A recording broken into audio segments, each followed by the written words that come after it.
this episode of Knots and Squats, Mm-hmm. Asian style. Asian style. Knotty. This is if we have, say, webbing that has broken. So imagine you have a carry strap on the top of your roof. You have a recovery strap. I'm going to tie that same overhand knot. And I'm going to warn you that with this overhand knot, you'll never be able to get this one done once you tie it properly. And the same rules are going to apply. So I've got the big overhand knot, and I'm going to leave about, 6 inches of a tail here. Now I'm going to do what's called a retrace. And you can actually do this on the opposite side of this webbing as I'm doing it on this side of the webbing. So you've got green, you've got orange. Actually, no, I can't go to a knee because we're doing knots and squats. No, you have to stay in squat It's the whole going to time. happen. Don't worry. I got you. How Asian are you? I'm half Asian. What we have here is, this is what's referred to as a water knot.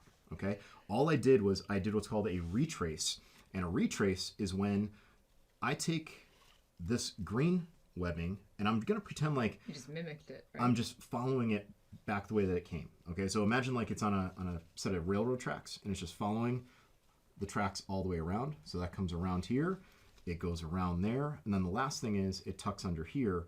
And this is a very, very secure way of reattaching webbing of the same diameter. Okay, and it's called a retrace. It's a water knot. Okay. And I think you can do it. I'm going to watch you do it. I can't get that initial knot to be flat. Mine has like a... So that's what's referred to as dressing the knot. All I'm going to do is just that. Yep. Now bring it around. Yes, through there. There's that. But so now it's bumpy. it's okay. It's okay. So now take your green one and retrace it along there.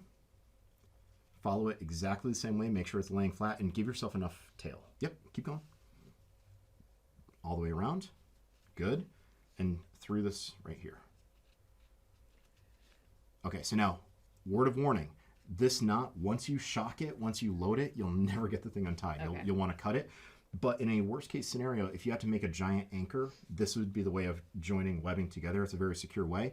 And for concept, we can do that same stopper knot just by going around and tying that same overhand knot on the end, right? So in theory, this would be a very secure way of attaching webbing together. Okay. So we have, What's this called? that's called a water knot. A water knot. Mm-hmm.